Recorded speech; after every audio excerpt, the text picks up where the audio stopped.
What is up, everyone? It's Quinn here, and in today's video, I'm going to be talking about 5 must-draft wide receivers you guys should be looking to target in fantasy football this year. A couple of days ago, I went through my top 5 running back sleepers. If you haven't seen that one, go check it out. But as I started going through the wide receivers, I realized this video kind of turned into like late-round rookie wide receiver targets. And it happened naturally, but I also just think that's kind of the most optimal way to look at later round wideouts. Because if you're going outside the top 50, which is kind of the cutoff I use, like wide receiver 50 or later, if you're going outside the top 50 wide receivers and you have played multiple years in the NFL, you're probably just not that great and not going to be that impactful for fantasy. And so it's like you have these rookies who are very unproven. They might not be great, but they also might be very good compared to the veterans who've already kind of proven they're not going to be playable. They're not going to be super fun for fantasy. In my opinion, it just makes a lot of sense to go target those, unproven kind of mystery box rookie options. And so we're going to start off here with Emeka Egbuka being drafted as the wide receiver 50. And I do think year after year, fantasy platforms have gotten sharper when it comes to kind of ranking, these rookies where a few years ago, like your Teteroa McMillans, your Travis Hunters, they'd be getting drafted a lot lower than wide receiver 28 and wide receiver 30, which is where they're at right now. Now, personally, I might be a little bit higher on both of those guys, but there's evolution, right? These rookies do tend to go earlier. But for Emeka Egbuka, I think we're kind of still from a few years ago, and I just feel like his ADP is not accounting for the full range of outcomes.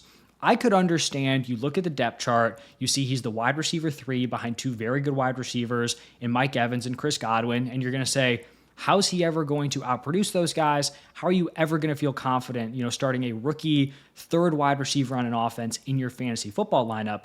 But we also have to consider the fact that Mike Evans is 32 years old. Chris Godwin is coming off a season-ending ankle injury. It's already been announced that he is going to miss the start of training camp. And so it is not a certainty that you're going to have a healthy and super productive Mike Evans and Chris Godwin playing together for the entire season. I'd actually argue that's more unlikely than one of those guys being banged up or Chris Godwin not being back to 90 to 100%. I think it's probably a more rare outcome that they're both just producing like they did last year, given the rising age for Evans and then given the season-ending injury for Chris Godwin. And so I just think Egbuka is way too talented to be drafted at wide receiver 50. He was the 19th overall pick in this year's draft. He logged multiple 1,000-yard, 10-touchdown seasons at Ohio State. I talked about the target competition he's going to have in year one. I don't know if anyone else has dealt with more target competition throughout their college career than Emeka Egbuka. I mean, he's just, been competing with the who's who at wide receiver year after year in the 4 seasons he was at Ohio State. As a player, I think he has a very high floor. He's going to command volume in the slot. He's very productive underneath, great towards the boundaries, very good hands, good blocker. He's just the type of guy that's going to find a way to have a role on an offense. And then I think you also have the possibility where, he might get on the field because Chris Godwin's not healthy to start off the season.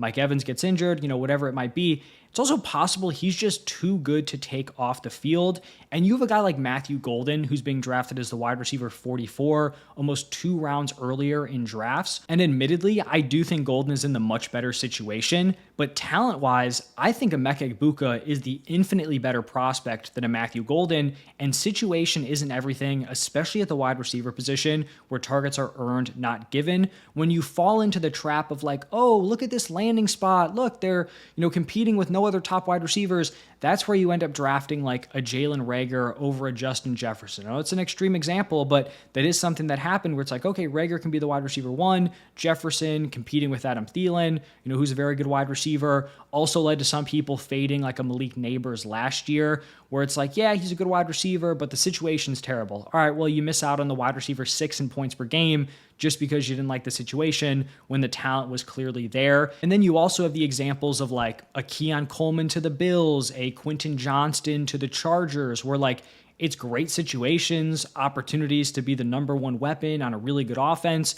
And if the talent's not there, they're not going to be used properly. It doesn't automatically lead to fantasy production. And so at wide receiver 50, he could be your wide receiver 5. I just think he's way too good to be drafted this late, and I think he's a really strong pick. Then at wide receiver 54, we have Jayden Higgins, and I really liked his landing spot in the draft. I think the concern for Higgins was that he was going to get pushed into an X wide receiver role, where physically you look at him, and that might make sense. He's 6'4", 214 pounds. He is a big dude, but he is better when you have him playing off the line of scrimmage, moving him around. He can work into the slot. And with the Texans, you have Nico Collins, locking down that X wide receiver role. And so Jayden Higgins is going to have the opportunity to be the number one target on this team in a role that I think is, more complementary with his skill set on a very good passing attack. And also, I know it's not a massive sample size, but this really early round 2 range for wide receivers has been a really nice sweet spot just in terms of the players we're getting here. So these are the wide receivers since 2018 that have been drafted within the first 4 picks of the second round. Jayden Higgins falls into this bucket, but you have T. Higgins, Keon Coleman, Ladd McConkey, Elijah Moore, Christian Watson, Michael Pittman, Deebo Samuel. So not an 100% hit rate. Not all these dudes were amazing in year 1. Keon Coleman was not good last year. On the other hand, Ladd McConkey was really good. Elijah Moore was actually pretty good as a rookie. Hasn't been great since then. But you can see there's a decent amount of hits in this range. And so I like Higgins as a prospect. I like the landing spot. I think he's someone who's interesting and could be relevant here as a rookie. Then right after Higgins, we have Luther Burden being drafted as the wide receiver 55. And this is kind of a similar argument to the one I made with Emeka Egbuka. Different situations, but it's the crowded group of weapons, betting on a young, talented player, and just kind of hoping that things can break right for them. So for Luther Burden here, he's a very interesting prospect. He had a monster year 2, over 1,200 receiving yards, 9 touchdowns, 3.29 yards per route run. Looked like he could be the wide receiver 1 in this class, heading into this past season. Then he kind of has an underwhelming 2024. Looking at his skill set, he's great with the ball in his hands, is somewhat usage dependent because he was a lower A-dot wide receiver, didn't win a ton down the field, but if you just get this guy the ball, he is going to make plays.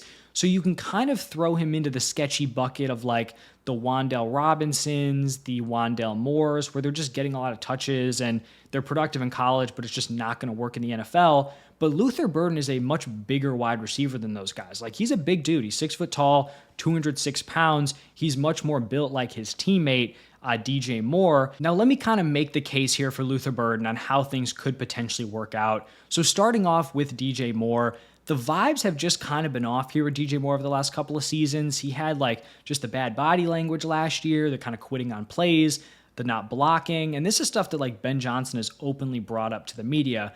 And so Ben Johnson challenges him. He could step up to the plate. It also just might not work out.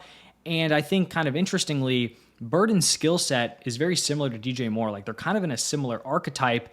And Burden is the hand-picked guy from Ben Johnson, where, he inherited DJ Moore and DJ Moore's contract, but he went out and drafted Luther Burden in early round 2. And then for Rome Odunze, I'm in on him this year. I think he's an interesting pick at price, but he's not a guarantee to have a really strong year 2. He was not good as a rookie, and so there's no guarantee he has a major bounce back here. And so you have the guy that was hand-picked from Ben Johnson, a talented player. If you're going to trust someone to get someone manufactured touches, Ben Johnson is, an offensive mind I'd want to be paired with.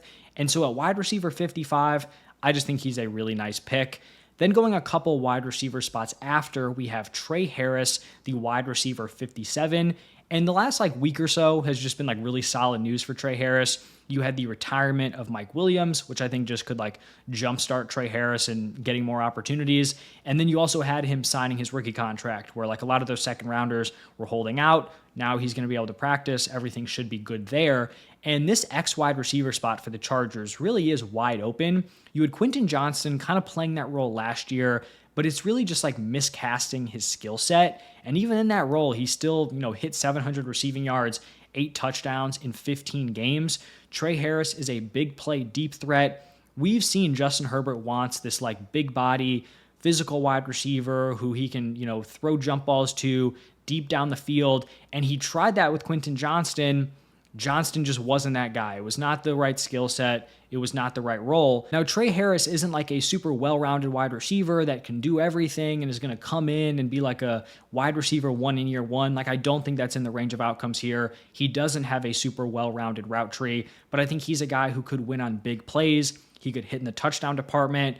It was ugly last year with Quentin Johnston, and he still managed to be the wide receiver 37 in points per game. And so maybe early on in the season, he's more of that sacrificial X, just running the deep clear out routes. But I think it's possible that you get to the second half of the season, starts to put some things together, and then you're getting into the fantasy playoffs, and maybe he just strings together a few games where he's hitting on, 30, 40, 50-yard touchdowns, and could be an interesting option down the stretch. And then the fifth and final rookie wide receiver here, it is going to be Kyle Williams. Pretty interesting college career. Typically, when you're playing 5 years in college, you're not going to be someone who broke out super early on, but he actually did break out in year one. It was just like a shortened season due to COVID, but was very productive in his first season at UNLV. Didn't really have like a monster season until this past year in 2024, where he went for over 1,250 yards from scrimmage, 14 touchdowns. He's very impressive as an underneath wide receiver, very dangerous after the catch, averaged 8.4 yak per reception in 2024, ran a 4.4 flat 40. And then you just look at this Patriots wide receiver room. Now, you can't just look at a wide receiver room and say, oh, it's bad, this rookie's going to come in and be super productive. It doesn't work like that, right? You saw it with like a Quentin Johnston, Keon Coleman last year. You need to have the skills. You need to have the right usage to, actually produce. But when you are looking at this wide receiver room, it's a mix of being like very crowded, but crowded with like a lot of nothing special. So you have Stephon Diggs coming off the torn ACL. Who knows how he looks at this point in his 30s coming off that injury. Then you have Mac Hollins, Demario Douglas, Kendrick Bourne, Kayshon Boutte, Javon Baker, Jalen Polk, and then Efton Chisholm. So you've got some veterans there and like Hollins and Bourne. You've got some of these younger guys, Douglas, Boutte. You've got the underperforming rookies with Baker and Polk. And so my overall point here is that Kyle Williams is someone who you can kind of scheme up touches to. And I think you look at this wide receiver room and it's like, who do the Patriots really want to get the ball to? It might be Stephon Diggs. It might not. Who knows how he looks? But outside of that, like, I want the ball in Kyle Williams' hands. And so he might not have to break into this super crowded wide receiver room like a Luther Bird and a Emeka Egbuka. He might have some stuff, designed for him, get some easy touches, and all of a sudden he could be a top 2 target on an ascending Patriots offense with Drake May, who I do like. And so those are going to be my 5 rookie, wide receiver sleepers here. Just looking at some players who I think have some talent, could potentially break out in this situation. And we've seen, right, these guys who can be the league winners for you. Obviously, Puka Nacua is kind of an outlier, but Justin Jefferson was picked in the 130s, 140s, 150s in his rookie season. You had rookies last year going in that early round 2 range, like a Ladd McConkey, who was super productive. So these guys can be big for you for fantasy. These are the players I'd be looking at. If you have your own wide receiver sleepers, would love to hear them down below. Thank you all for stopping by, and I'll see you in the next one.